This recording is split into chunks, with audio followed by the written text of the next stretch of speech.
Welcome to Productive Joy with Dr. Christie, where fun meets action.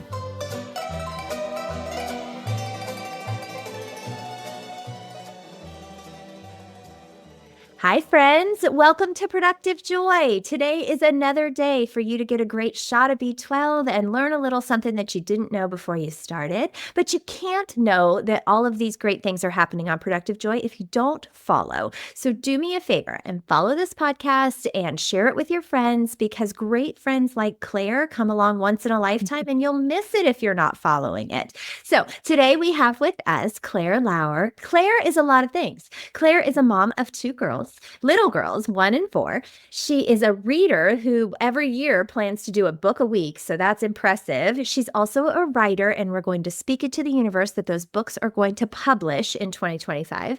And she's an SEO specialist who's figured out how to do things smarter, not harder. So Claire, welcome to Productive Joy. Thank you for having me. This is going to be fun, promise. And I know that people are funny and they really want you to hook them right away. So if you had to hook our audience and convince them that they really need to hear what you have to say, what would you say in like 30 seconds or less? Ooh, that I would love to talk about and share my story of doubling my business revenue while working less. Oh, well, I think everybody would want that.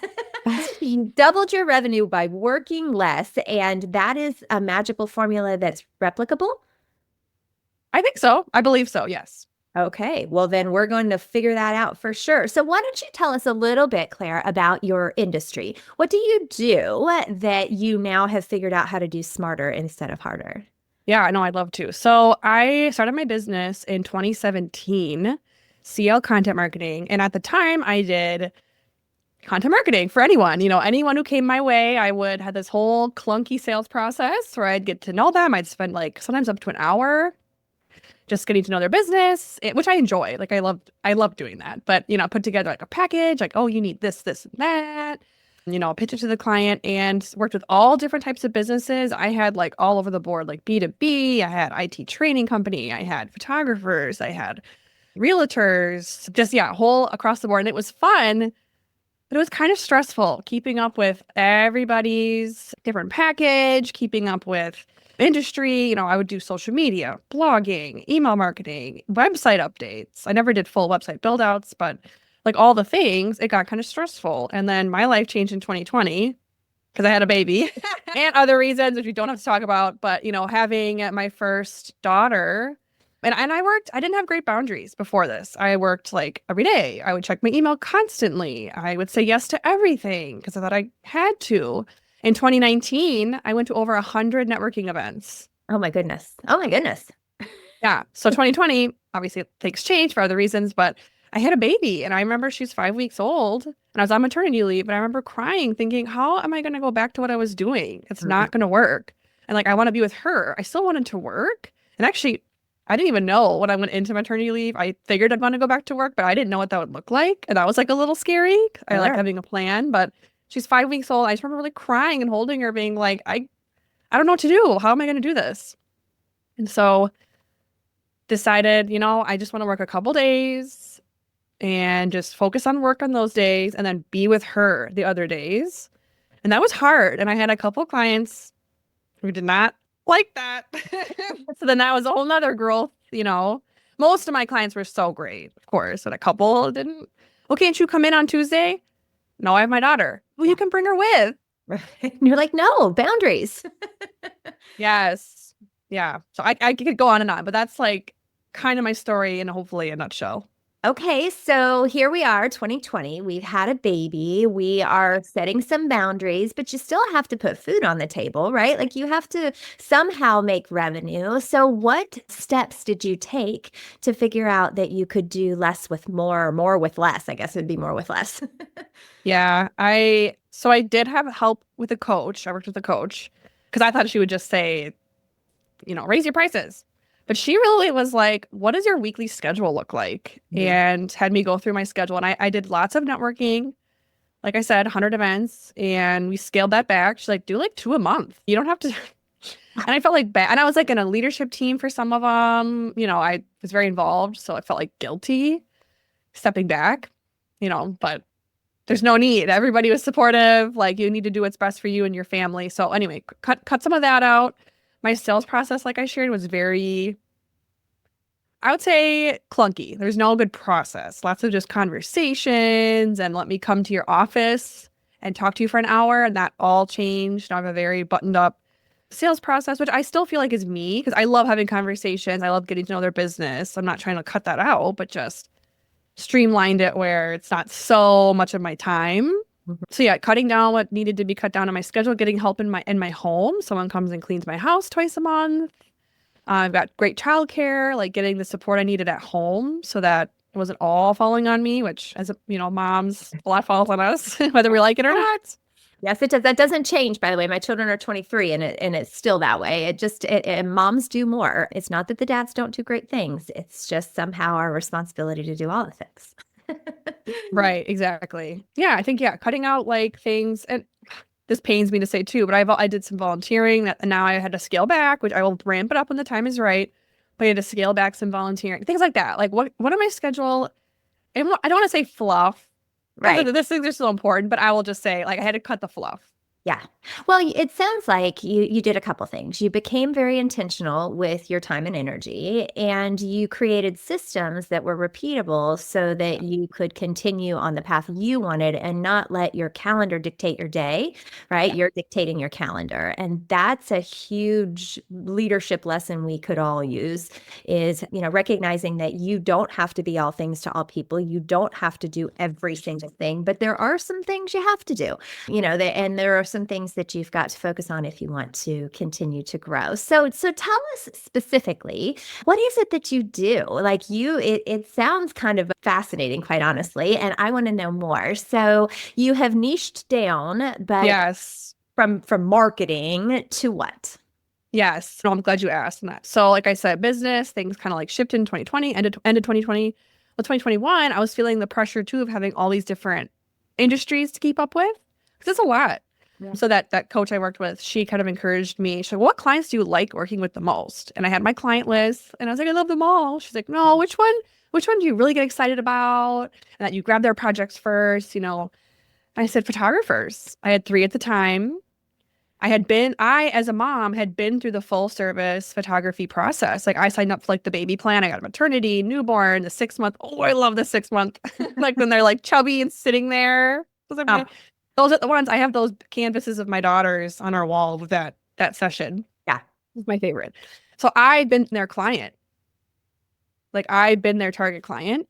But I said photographers. She's like, perfect, work with them. Oh, no. And I'm like, wait, you just made that sound really easy. Like, what do you mean I could just work with photographers? That seems too easy, She's like, why not? So it did take time. It took a couple months to make the kind of transition. And I still work with non-photographers. And I actually still have clients that I've kept from that switch in 2021. I have clients I've had since before then. So it's not that I don't take other work. And I think that's kind of a myth sometimes I run into. But yeah, so I started marketing to photographers, rewrote my website, did a rebrand, for photographers. And that went really well. That doubled my revenue like again, basically, almost. Wow. But then this last year, 2024, I niched again to SEO for photographers. Just multiple reasons. I like it, I was feeling the pinch in early 2024. Like I was getting a lot more no's than yeses. Like photographers are feeling the pinch just due to like inflation. It was an election year, just a lot of those like outside factors. And then also AI, the release. AI has been around longer than most of us, I think, know. But really like early 2024, end of 2023, AI really became popular. People were using it. And I had a couple clients at the time that were like, wow, I don't need you to write my blogs or social. I'll just use this. Oh, okay. That kind of hurt me too. So then I lost some business and I had to really take a step back, maybe cry a little bit, just a little, and think like, what am I bringing to the table? Like, what makes me different? What makes clients stick with me? And I was able to ask a few clients, why do you like me? Which is so funny to ask, but they like that I have a plan. I put together the strategy. I have this strategic like plan. I can write in their voice. I do the writing for them. They couple clients are like, we love your communication. Like, even though I only work 3 days a week, clients feel like I'm very I am very responsive, like when I'm working. Yeah. And they feel like, if I'm off the next day, they'll hear from me early the next day. Like they're not waiting. Like I've heard sad horror stories of people who've hired any type of marketing or SEO or ads or anyone. And it's like they can't get a hold of their person, or they email them and they don't hear anything, or they like, where's that report? With me, that's not the case. Like I love working with my clients and communicating with them, and I want them to feel like I'm on their team. So anyway, so I had to go back to the board a little bit. Like, where am I getting the wins for clients too? And it was clearly SEO. Yeah. Okay. Like the SEO, on-page SEO strategy. And over the years, I put together like a framework for like a local SEO process. So then I leaned into that. So I niched again. That's awesome. Well, and so, this podcast is designed for leaders who want to do it differently, who want to capitalize on their human capital, but also their systems, and make sure that what they're doing is having the best impact possible. And something that you've already kind of touched on is that you figured out how to do more with less, how to accomplish more in fewer days of the week, how to make sure that you are still responsive and meeting your clients' needs and doing all of these great things without sacrificing your 1 and 4-year-old and your life, right? You still get to have a life. So that sounds mythical almost that you can do that. And I know that the people listening would love to know just what would be the number one strategy that you would suggest somebody do if they want to take this big giant thing that they're trying to tackle and bring it into a manageable chunk? Oh, I'd say write down your end goal. I'm trying to keep it like not just business, right? Just like anything. No, for life, anything. Yeah. Yeah. So write down that big goal or that big like dream. And then you have to work your way back. Like, okay, I want to just work with photographers. How do I do that? Like, create an awesome offer for photographers, create a landing page, like work your way back step by step. Okay. And the other thing you're going to have to do is highlight where you're going to need help. You can't do it alone. Even if you can do the work yourself, you're going to need your emotional support person, your mastermind group, maybe a coach, a friend. Okay. It could be anybody, but you're going to need help along the way and accountability. Yeah. Well, I heard two things. I heard set a clear target, right? Like what the heck are you aiming for? And then recognize that you're not running this race alone. You are actually one of the players on the team, but there is a team of people, and that team is personal and professional, and it's okay to. I think that's hard for entrepreneurs in particular, for those that are listening, who are a company of one, right? Like it's me. I do this job. And yet what you're saying is, no, actually, you still need a village. You still need other people around you that are, whether it's the counsel that you get through a coach or a mastermind group or somebody who comes and cleans your house so that you can spend your time doing the creative work, for sure. So what got you here? Like, you didn't come out of the womb and say, you know what, I am going to write SEO for photographers 3 days a week. So what was your journey to get here? Oh, wow. I came out of the womb. No, just kidding. We don't have to go back that far. That is such a good question. I think I went into college thinking like, I'm going to be an English teacher. I'm a proud English major. I'm a creative writing major and a music minor. Okay. And I realized I don't think I want to teach literature. But it's kind of funny looking back. I worked for the school paper in high school. I love journalism and like meeting people, getting to the heart of the story, writing the article, being able to write quickly to meet deadlines. And then in college, I applied to be a missionary, and I did not and I was rejected kind of last minute. So I like cried to my parents, like, what do I do? So my dad, this a little bit of nepotism, but he's like, oh, the company I work for, they're hiring like interns. So I was actually like a data entry intern. Okay. But just because I'm like very, I don't know, I guess friendly, outgoing, I love like meeting people. I got to know like the marketing team. So they let me do like marketing stuff. Like, do you know, this is back like 2010, 2011. They're like, do you know what Twitter is? I was like, yes. Like, can you make us a Twitter? Sure. So then I did the social media. Like, I kind of worked my way up. Yeah. just by just being around and offering and being able to help. And then had internships that I think I had 5 internships through college, and the 5th one became a job at a creative marketing agency. So worked there for a few years. We moved home. This is a different area. I moved back home and I got a job at an agency and just hated my life. It was horrible. I was a manager at this agency, and that's a whole other podcast, but it's just say it was not a good fit. I didn't like the way things were run. I actually it didn't feel good how things were run. I thought I feel like I can do this like a better way. And I was 25, like just recently married. We had no like kids yet. You know, we thought I'll give it a shot. And that was time. Almost 8 years ago that I did that. Made the leap. Well, you're impressive, Claire, because you are clearly always thinking about how can I do this better, smarter, differently, so that I have the quality of life that I'm looking for while contributing, right? Like, and actually doing what I love to do and make money for it, which I think is not only impressive, but rare. As I think about who's listening, right? The people that are listening range from, teachers who are just looking for a different shot of B12 to CEOs of multi-million-dollar companies who desperately need a different outlook on things. And what I think you have done a really nice job of in your, and we won't say how many years, but in all of your years, is that you've said, all right, I'm learning here. What I'm learning here is going to take me to the next step. And what I'm learning there is going to take me to the next step. And I'm not stuck. You didn't stay stuck in that job that you hated. You said, I'm going to create something different and new. And that's amazing. So that leads me to my favorite question, because I really think you're going to have an interesting answer. If you had to describe productive joy, how would you describe it?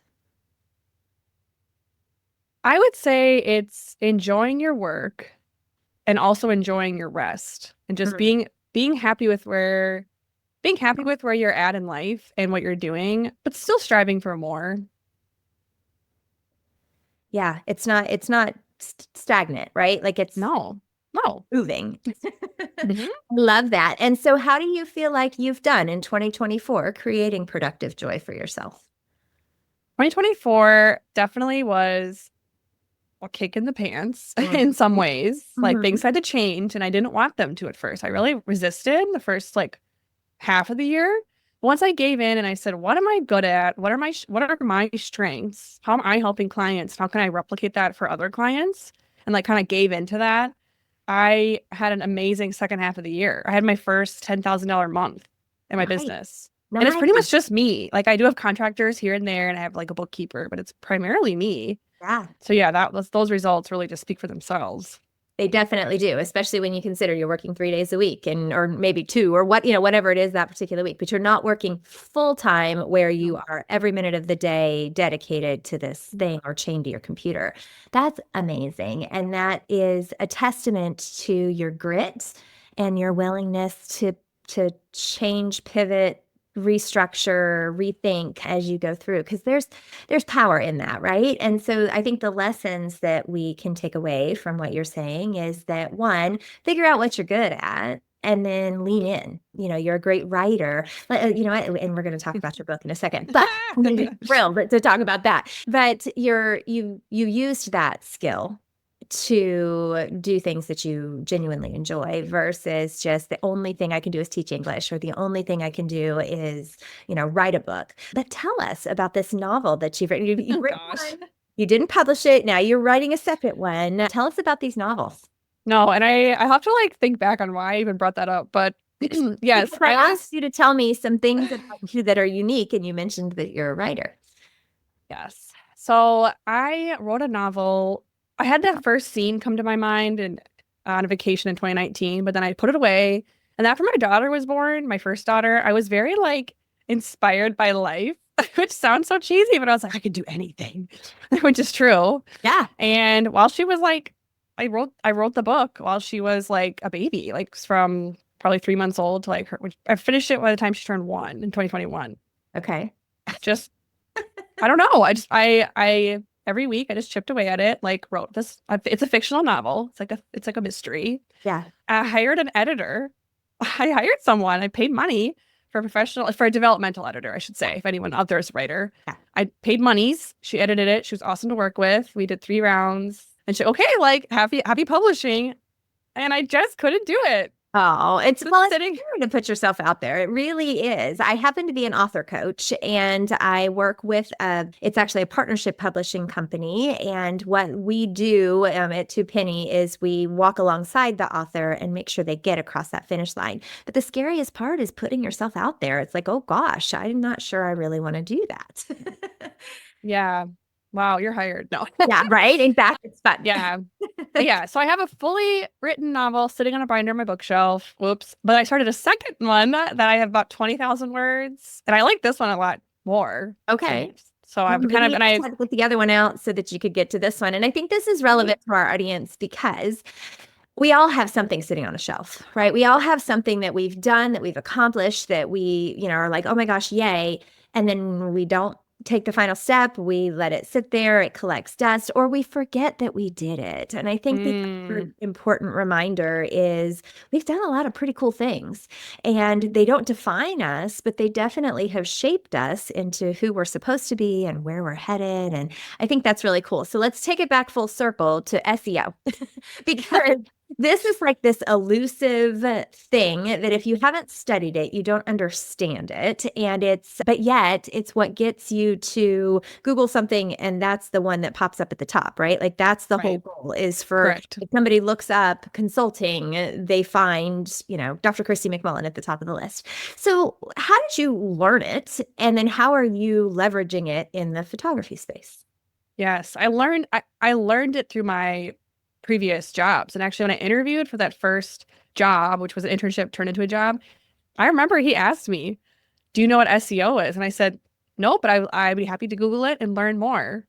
Smart. Not knowing it was, not knowing it was, Google. But he said he liked that later. He's like, I like that because you didn't even hesitate. You were honest. You didn't try to like lie or like fluff. You just said, I'm happy to learn it. I'll learn whatever. And yeah. But then I did say, I'll Google it to learn more. And he thought that was kind of funny too that I said that is kind of ironic because that is what you're doing is trying to get on the Google search. Yeah. So through that, I did some certifications, and I, for a long time, I am currently still Google Analytics certified, but there's lots of other, like HubSpot certification that I did at one point, did all the online certifications. Because with SEO, there really aren't, or at least at the time, I don't know now, it's not like a college, you can't be an SEO minor. Yeah. You can't be like an SEO major, right? So a lot of it's self-learning, just trying to keep up with, the Google search engine reports and staying on top of the Google core updates, really. And actually, that's one of my goals for this year is to make sure I intentionally set aside time for learning SEO. It's sort of like last year, it was sort of like when I thought of it or when I had time or if I saw something, but it's like, I need to make sure I'm putting dedicated time to this. But anyway, yes. So like I said, with photographers, they need leads. And the top sources of leads for all my clients are referrals. So happy people coming back or referring to family and friends, and Google, people searching newborn photographer near me. When do I book newborn photos? Family photo locations or fall family photo locations. When to schedule high school senior photos. Questions like that. So my process is creating really good content that answers those questions. Then I put it on their blog. And that's really very much in a nutshell. There's more to it, but that's the framework. It's answering questions people are Googling so that you show up. Yeah. And people find you. And I have a client, we did a blog post last spring. She got 2,000 clicks to that one blog post. Wow. Okay. So it's working. Yeah. That's awesome. Yeah. Well, you are fascinating. And I think that those who are listening and are experiencing this will appreciate your authenticity, your honesty, your creativity as you are thinking about how to tackle things. And I think they'll be inspired by the fact that you have found a way to do more with less.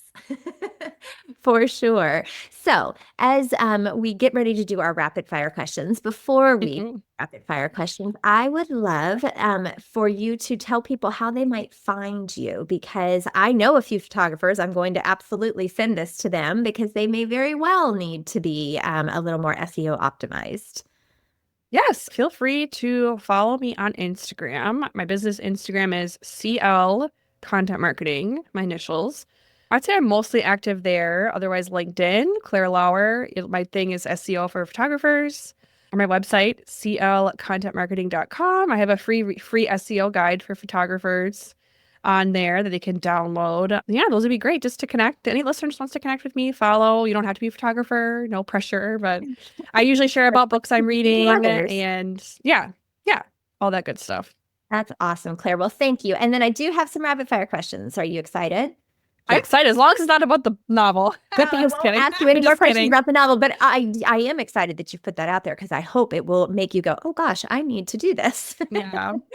Okay, so question number 1, what is your definition of fun? Ooh, my definition of fun is just hanging out with my favorite people, just relaxing, enjoying the moment, spending time with those I love the most, and just feeling at peace. I think that's a good one. And I like the peace part of it for sure. How do you know that you're showing up as your authentic self? I know I am when I feel energized by what I'm doing. Like if I feel drained or tired or just stressed, that's when I know I need to change something, do something different. But when I feel like energized, of course I'm tired after work, but like I leave the office typically like with a bounce in my step. Like I'm feeling good about life. That's when I'm like, I'm doing good. That's great. That's great. All right. How do you channel your best self on your worst days? Yeah, for me, it's all about rest. Like I think a lot of us feel like we have to earn rest or you shove it in at the end of the day. I'm very pro, like if I feel the more rested and at peace I feel, the better I show up for clients, for my kids. Like even now I have a book I'm reading next to me, and like at lunch, I'm gonna just shut everything off and just read for like 15 minutes and just take a little break. I come back and I feel a lot better. Yeah, that actually has a whole lot to do with how your brains are wired, or our brains are wired in that red zone time of day, right? Where we need to take a nap or a walk or read a book instead of trying to push through. Because if we try to push through, it takes like 5 times as long to do the thing that you were trying to do if you were doing it in your green zone. Green zone is your quickest, productive, wonderful, and you have learned that the rest part is just as important as the productivity. I think that's powerful realization, Claire, for sure. And then my last question, people will really latch on to one thing that you've said that you really want people to remember. So what would your one thing be from today? It'd be 10. No, I was kidding. I know, right? Trying to negotiate. It could be 3. No, the one thing I think is define your dream, define your goal, and don't be afraid to say no. To say no to other things and to get help to get there. And I was kind of shoehorned another thing. I like it. But okay, so don't be afraid to say no to some things once you've figured out what your dream is. And then the last part was, because you did, and to get help or to get the support. Maybe the support you need. Yeah, I think that's the most powerful thing you have said today, is that it's okay to have help. You don't have to do it all. And so for my listeners today, if you're feeling like, holy crap, I'm doing it all and I'm drowning, what can you let go of, right? What's on your to-do list that should be on somebody else's? And how can you make sure that you are staying focused on the things that you are designed to do? Because just like Claire just said, that's how we get energized, is when we are doing the things that we're meant to do instead of the things that just happen to be on our to-do list. So Claire, thank you for sharing your brilliance on Productive Joy. Thank you for wanting to put yourself out there and let people know all of the great things that you're doing. And for our listeners, thank you for your faithfulness, for your willingness to continue to come back, to learn more, to get that shot of B12. Please share it with your friends. I know that is the number one way that we're going to make sure that this gets out there to all who need to hear it. And we really, really want you to do one major thing, and that's figure out a way to turn fun into action.